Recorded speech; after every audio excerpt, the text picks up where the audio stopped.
하나님의 말씀 요한복음 20장 우리 11절에서 23절까지의 말씀을 우리 같이 한번 읽어보도록 하겠습니다. 11절에서 23절까지 말씀입니다. 같이 한 목소리로 읽도록 하겠습니다. 마리아는 무덤 밖에 서서 울고 있더니 울면서 구부려 무덤 안을 들여다보니 흰 옷 입은 두 천사가 예수의 시체 뉘었던 곳에 하나는 머리편에 하나는 발편에 앉았더라. 천사들이 이르되 여자여 어찌하여 우느냐 이르되 사람들이 내 주님을 옮겨다가 어디 두었는지 내가 알지 못함이니이다. 이 말을 하고 뒤로 돌이켜 예수께서 서 계신 것을 보았으나 예수이신 줄을 알지 못하더라. 예수께서 이르시되 여자여 어찌하여 울며 누구를 찾느냐 하시니 마리아는 그가 동산지기인 줄 알고 이르되 주여 당신이 옮겼거든 어디 두었는지 내게 이르소서 그리하면 내가 가져가리이다.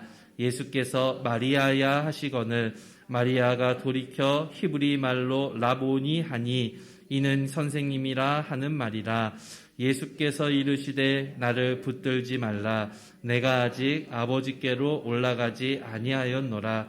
너는 내 형제들에게 가서 이르되 내가 너희 아버지 내 하나님 곧 너희 하나님께로 올라간다 하라 하시니 가서 제자들에게 내가 주를 보았다 하고 또 주께서 자기에게 이렇게 말씀하셨다 이르니라. 이날 곧 안식 후 첫날 저녁 때에 제자들이 유대인들을 두려워하여 모인 곳에 문들을 닫았더니 예수께서 오사 가운데 서서 이르시되 너희에게 평강이 있을지어다. 이 말씀을 하시고 손과 옆구리를 보이시니 제자들이 주를 보고 기뻐하더라. 예수께서 또 이르시되 너희에게 평강이 있을지어다. 아버지께서 나를 보내신 것 같이 나도 너희를 보내노라. 이 말씀을 하시고 그들을 향하사 숨을 내쉬며 이르시되 성령을 받으라. 너희가 누구의 죄든지 사하면 사하여질 것이요 누구의 죄든지 그대로 두면 그대로 있으리라 하시니라. 아멘. 오늘은 우리 아까도 말씀드렸듯이 예수님이 죽음에서 부활하신 것을 기념하는 부활주일입니다. 아마 기독교에서 가장 중요한 주일이다라고 보셔도 무방할 주일이지요. 우리의 신앙의 가장 중요한 근간이 되어지는 사건의 날이기 때문에 그렇습니다. 그래서 사도 바울은 고린도전서 15장에서 이런 말을 하게 되어집니다. 죽은 자의 부활이 없다면 그리스도의 부활도 없을 것이고 예수님이 부활하지 않으셨다고 한다면 우리의 모든 믿음은 다 헛되다라고 이야기를 할 정도입니다. 그만큼 예수님의 부활은 기독교의 가장 핵심되는 진리다라는 것을 우리는 깨달을 수가 있습니다. 그런데 정작 오늘 우리가 읽은 본문에 나오는 이들은 조금 다른 것 같습니다. 이들은 분명 예수님의 부활을 목격한 사람들이고요. 심지어 예수님과 대화까지 한 사람들입니다. 그런데 솔직히 무언가 획기적인 모습을 우리에게 보여주고 있지는 못한다라는 것이지요. 부활이라고 하는 정말로 이해 불가능한 역사를 만났음에도 불구하고 소위 우리가 여기는 뛰어난 신앙인의 모습을 보여주고 있지는 못한다라는 사실입니다. 그런데 바로 이 모습과 부활주의를 보내고 있는 오늘날 많은 성도들의 모습이 상당히 많이 닮아있지 않나 생각을 합니다.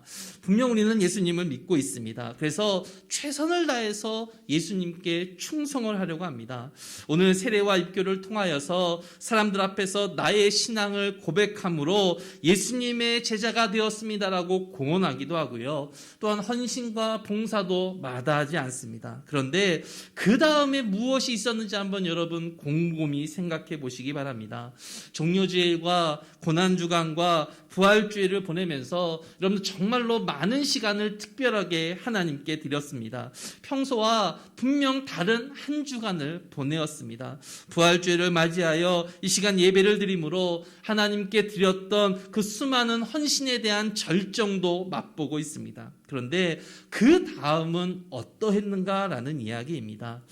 제가 이 말씀을 준비하면서 저도 한번 신앙을 한번 돌이켜 보았습니다. 저의 개인적인 신앙을 한번 돌이켜 보았습니다. 그런데요, 부끄럽지만 부활주의를 끝내고 난 다음에 저의 마음이 무엇이었냐면 다 끝났다라는 마음이 생기더라고요. 다 끝났다. 여러분 왜 얘기했습니까?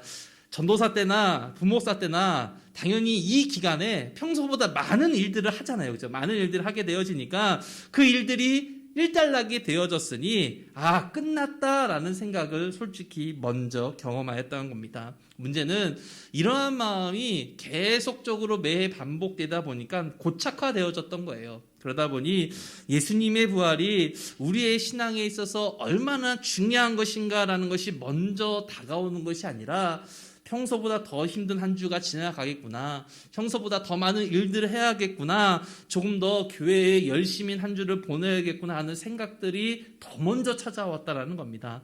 아마 많은 성도님들도 교회 생활을 오래 하신 분들은 그런 마음들이 분명 계셨을 거예요.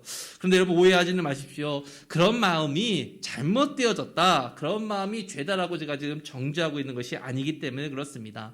당연히 저 스스로를 위로하려는 마음도 분명히 아닙니다. 왜냐하면 이러한 마음을 가지는 것이 우리가 하나님이 아니기 때문에, 우리가 완전한 사람이 아니기 때문에 당연히 가질 수밖에 없는 마음이다라는 거예요.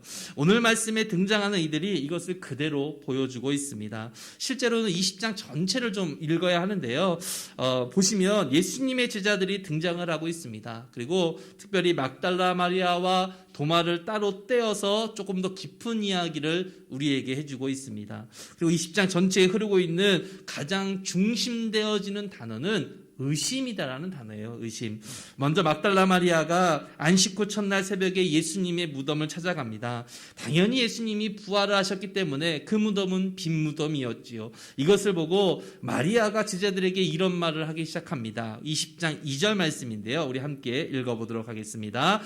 시몬 베드로와 예수께서 사랑하시던 그 다른 제자에게 달려가서 말하되 사람들이 주님을 무덤에서 가져다가 어디 두었는지 우리가 알지 못하겠다 하니, 말씀 그대로 지금 막달라 마리아는요, 누군가 예수님의 시체를 훔쳐갔습니다라고 생각을 하고 있습니다. 이 이야기를 듣고 베드로와 요한이 예수님의 무덤으로 달려가기 시작하지요. 그리고 빈 무덤을 보고 이런 말을 합니다. 8절인데요. 같이 읽어보도록 하겠습니다. 그때야 무덤에 먼저 갔던 그 다른 제자도 들어가 보고 믿더라. 여러분 이 제자가 지금 무엇을 믿었냐라는 것이냐면요, 예수님이 부활하셨다라는 사실을 지금 믿고 있는 것이 아니고요, 누군가 예수님을 훔쳐갔다라고 지금 믿고 있다라는 이야기입니다. 역사상, 기독교의 역사상 가장 중요하고 가장 놀라운 사건의 현장을 처음 본 사람들의 마음이 지금 이렇다라는 거예요.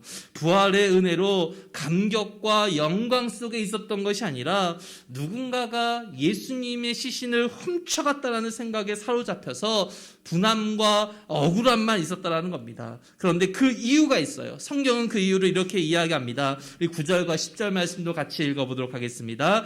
그들은 성경에 그가 죽은 자 가운데서 다시 살아나야 하리라 하신 말씀을 아직 알지 못하더라. 이에 두 제자가 자기들의 집으로 돌아가니라. 예수님과 함께 여러분 3년을 같이 있었던 사람들입니다. 게다가 베드로는 수제자다 부를 정도로 예수님과 가까웠지요. 그런데 성경은 예수님의 그 말씀을 이들이 아직 깨닫지 못했다라고 말하고 있다는 사실입니다. 말씀만 몰랐던 것이 아니고요, 10절의 말씀과 같이 무언가를 하려고 하는 것이 아니라 그냥 자신의 집으로 돌아가 버립니다. 여러분 여기가 바로 오늘 말씀의 묵상 포인트예요. 이것이 너무나도 이상한 모습이기 때문에 그렇습니다. 여러분 막달라 마리아만 보더라도요, 빈 무덤을 보고 달려가서 제자들에게 이야기하고 예수님의 시신을 되찾으려는 노력을 한 걸 하고 있지 않습니까? 그런데 정작 예수님의 사랑을 많이 받았던 제자들은 어떠하고 있습니까? 아무런 노력 없이 그저 집으로 돌아가고 있다는 사실입니다. 여러분 이것이 바로 성경이 말하고 있는 예수님의 말씀을 아직 알지 못하는 사람들의 모습이다라는 거예요. 이것이 예수님의 부활을 만났지만 그냥 흘려보낼 수밖에 없는 사람들의 실제적인 모습이다라는 겁니다. 그래서 예수님은 부활 부활 직후에 처음으로 무덤에 달려왔던 막달라 마리아를 만나주시는 거예요. 먼저 예수님이 막달라 마리아를 만나주셨다 하신 말씀이 17절입니다. 우리 17절 말씀도 같이 한번 읽어보겠습니다. 예수께서 이르시되 나를 붙들지 말라. 내가 아직 아버지께로 올라가지 아니하였노라. 너는 내 형제들에게 가서 이르되 내가 내 아버지 곧 너희 아버지 내 하나님 곧 너희 아버지 하나님께로 올라간다 하라 하시니, 이 말씀에 대한 해석은 신학적으로는 여러분 여러 가지 견해들이 좀 있습니다. 예수님이 막달라 마리아에게 붙들지 말라라고 하시면서 아직 아버지께로 올라가지 못했기 때문이다라는 말씀이 여러 가지 모습으로 해석이 되기 때문에 그렇습니다. 예수님이 영으로만 계셨기 때문이다. 아니, 완전한 부활로 예수님이 깨끗한 상태인데 마리아가 만지게 되어지면 그 깨끗함이 손상이 되어지니 못 만지게 한 것이다. 여러 가지 해석들이 분분합니다. 그런데 그러한 해석들이 중요한 것이 아니고요. 그러한 해석들보다 더 먼저 보셔야만 한다는 것이 있습니다. 예수님의 말과 같이요, 지금 막달라 마리아에게 정말로 예수님이 불쑥 나타나셨다는 사실이에요.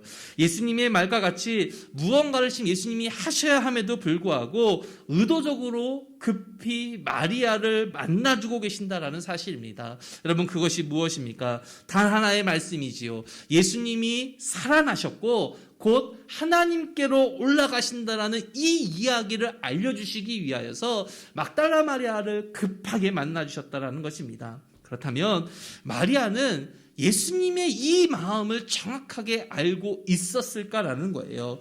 18절을 보시면 마리아는 이 사실을 정말로 제자들에게 그냥 그대로 전하고 있습니다. 그러니 우리는 막달라 마리아가 예수님의 부활을 직접 목격하였기 때문에 변화된 모습으로 담대하게 이 메시지를 전했을 것이다라고 여기게 되어지지요. 그런데 19절과 20절 말씀을 한번 보시기 바랍니다. 그리고 이 분위기를 한번 마음에 그려보셨으면 좋겠습니다. 함께 19절 20절도 읽어보겠습니다.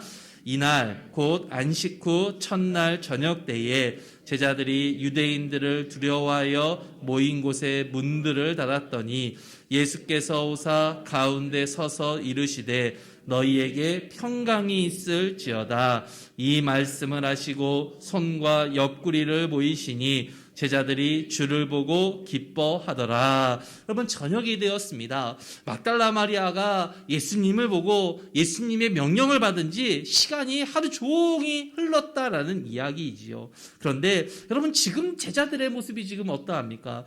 부활하신 예수님으로 인하여 기뻐하고 흥분해야 할 것 같은데요, 전혀 그렇지 않습니다. 유대인들을 두려워하여 문을 닫았다라고 이야기합니다. 무서워서 숨었다라는 이야기예요. 여러분, 그렇다면 과연 이들이 예수님의 부활의 소식을 어떻게 여기고 있었다라는 이야기겠습니까? 게다가 20절의 말씀은 더하지요. 예수님이 갑자기 또 나타나십니다. 만약에 예수님의 부활 소식을 듣고 그것을 믿고 확신하고 있었다고 한다면 당연히 예수님을 보고 안심하거나 달려가야만 하지요. 그런데 아니지 않습니까? 그래서 요한은 예수님이 하도 답답하시니까 손과 옆구리에 있는 창자국과 못자국을 보여주고 나서야 그때서야 기뻐했다라고 기록하고 있다라는 사실입니다. 즉, 예수님의 부활의 현장을 목격하고도 예수님의 말씀을 친히 전해 듣고도 여전히 제자들은 부활의 의미를 알지 못한 채 이 하루를 보내고 있었다라는 이야기예요. 즉, 우리가 지금 부활주의를 보내는 모습이나 예수님의 부활의 현장을 직접 목격한 이들이나 별반 차이가 없는 모습을 보여주고 있다는 겁니다. 이것은 믿음이 없는 것이 아니고요, 어찌 보면 너무나도 자연스러운 사람들의 모습이다라는 거예요. 그런데 중요한 것은 예수님은 그 삶을 바꾸시기를 원하셨다라는 사실입니다. 이것을 바꾸셔서 예수님의 부활이 최소한 하나님의 자녀들에게는, 성도들에게는 완전히 다른 날이 되시기를 원하고 계셨다라는 거예요. 그래서 예수님은 제자들을 나무라시거나 가르치시는 것이 아니고요, 선물을 주고 계십니다. 그 첫 번째 선물이 평강이지요. 부활하신 예수님은 제자들을 만나시고 처음 하신 말씀이 너희에게 평강이 있을지어다 라는 이야기입니다. 그리고 또다시 한번 평강이 있을 것을 약속하여 주고 계세요. 왜냐하면 이들이 지금 유대인들로 인하여서 무서움과 두려움 속에 있었기 때문에 그렇습니다. 그래서 지금 숨어 있는 것이지 않습니까? 그러기에 예수님은 두 번이나 강조하심을 통하여서 이 평안의 복을 허락하여 주고 있는 거예요. 이 평안의 복을 통하여서 지금 두려움의 그 삶을 역전시켜 주시기를 소망하고 계셨다라는 겁니다. 지금 예수님의 부활의 의미를 깨닫지 못하는 이들에게 삶의 그 문제를 예수님이 해결해 주시겠다라는 의지를 보여주고 있는 것이지요. 더 쉽게 말하면 우리의 삶의 걱정들, 우리의 삶의 문제들, 우리의 삶의 고민들을 먼저 해결하여 주심으로 인하여 주님의 마음과 주님의 뜻을 바라볼 수 있도록 우리를 이끌어 주시겠다라는 하나님이신 예수님의 선물이다라는 것입니다. 두 번째 선물은 성령님이시지요. 우리 함께 22절, 23절 말씀을 같이 한번 읽어보도록 하겠습니다. 이 말씀을 하시고 그들을 향하사 숨을 내쉬며 이르시되 성령을 받으라. 너희가 누구의 죄든지 사하면 사하여질 것이요 누구의 죄든지 그대로 두면 그대로 있으리라 하시니라. 예수님은 이미 여러 번 성령님이 오실 것이다라고 약속을 분명히 해주셨습니다.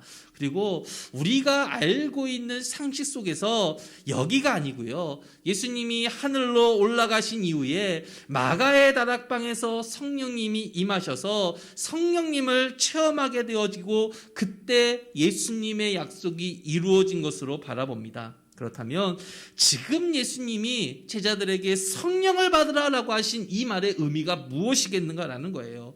우리는 예수님의 행동에서 그 힌트를 찾을 수가 있습니다. 예수님이 성령을 받으라라고 하시기 전에 숨을 내쉬셨다라는 기록이 있기 때문에 그래요. 그런데 여러분, 이 숨을 내쉬셨다, 이것을 보면 어떤 것이 혹시 떠오르십니까? 혹시 여러분 창세기가 떠오르시는 분이 혹시 계실지 모르겠습니다. 지금 이 모습이 창세기에 하나님이 행하신 어떤 창조의 모습과 상당히 많이 닮아 있기 때문에 그렇습니다. 하나님은 인간을 창조하시고요, 다른 것들과 다른 한 가지 행동을 해 주시지요. 우리 함께 창세기 2장 7절 말씀도 읽어보도록 하겠습니다. 여호와 하나님이 땅의 흙으로 사람을 지으시고 생기를 그 코에 불어 넣으시니 사람이 생명이 된지라. 하나님이 생기를 사람에게 불어 넣으셨을 때 사람이 그제서야 살아 숨쉬는 존재가 되어졌다고 성경은 이야기합니다. 그렇다면 예수님이 제자들을 향하여 숨을 내신 것도 동일한 의미로 보아야 한다는 거예요. 그렇다면 예수님의 이 행동은 제자들이 예수님으로 인하여 다시 생명을 얻은 존재, 다시 태어난 존재, 거듭난 사람이 되어졌다는 것을 확인시켜주고 계신다는 것을 알 수가 있습니다. 예수님의 말씀으로 다시 태어났기 때문에 부활하신 예수님과 동일한 영적인 권세를 허락받게 되어지는 거예요. 그래서 우리에게 하나님의 자녀로서의 권세가 완전하게 주어지고 있는 것입니다. 사랑하는 꿈의 교회 성도 여러분, 이렇게 보게 되어진다면 우리가 부활주의를 맞이하여 무엇을 만나야 온전한 예수님의 부활에 참여하는 것인지를 확인할 수 있게 되어지지요. 단순히 신앙생활을 더 열심히 하고 더 많은 헌신을 하는 것이 먼저가 아니라 먼저는 우리의 삶 속에서 회복을 만나야 하고요. 두 번째로는 우리가 주님의 말씀으로 거듭난 하나님의 자녀라는 사실을 확신하고 있어야 한다는 것입니다. 이 두 가지의 모습이 우리의 심령 속에 각인되어질 때 우리는 예수님의 부활의 의미를 온전히 만날 수 있게 되어지고요. 지금의 삶을 이겨내고 세상에 나가 부활의 예수님을 담대하게 증거할 수 있게 되어지는 것입니다. 우리는 이러한 의미를 담고 오늘 입교와 세례를 행하였습니다. 5명의 아이들이 이 신앙 고백을 통하여서 우리도 같은 마음으로 신앙을 고백하게 하였습니다. 그러니 이제 부활하신 예수님의 말씀과 같이 세상을 향하여 빛과 소금으로 서는 우리가 되어지기를 소망합니다. 예수님의 부활의 영광을 진심으로 찬양할 수 있는 우리가 되어지기를 소망합니다. 그리하여 부활로 인해 우리의 삶을 바꾸어 주시고 우리의 영생을 허락하신 주님의 은혜를 우리 모두가 다 경험하고 누리기를 주님의 이름으로 축원드립니다. 아멘. 우리에게 말씀을 통하여 부활의 은혜를 누릴 수 있는 방법을 알려주시고 또한 성찬식을 통하여 예수님의 피와 살을 나눔으로 다시 한번 깊은 마음으로 예수님을 만나게 하여 주심을 감사드립니다. 2021년 4월 첫 주의 부활절을 잊지 않게 하여 주시고 이날을 시작으로 하나님이 꿈의 교회와 꿈의 교회 성도들에게 행하시는 역사들을 확인하게 하여 주옵소서. 모든 것에서 승리하신 예수님과 같이 우리도 모든 곳에서 승리하는 주님의 복된 자녀로 서게 하여 주옵소서. 또한 주님께 귀한 예물을 드렸습니다. 드린 이 손길을 기억하여 주시고 하나님의 사랑과 복 속에 살아가게 하여 주옵소서. 주님이 허락하시는 일용할 양식을 통하여 하루의 걱정은 사라지고 평안함 속에 거하게 하여 주옵소서. 이제는 우리 주 예수 그리스도의 은혜와 하나님의 무한한 사랑과 성령님의 충만하심이 부활주일을 맞이하여 모든 것 가운데 승리하신 예수님을 나의 구주로 만남으로 평상시와 같은 주일이 아니라 보다 더 특별한 주일로 만남으로 새로운 삶을 회복하기로 다짐하는 사랑하는 꿈의 교회 성도들 머리 위에 우리의 가정과 직장 위에 이제부터 영원토록 함께 있기를 축원드리옵나이다. 아멘.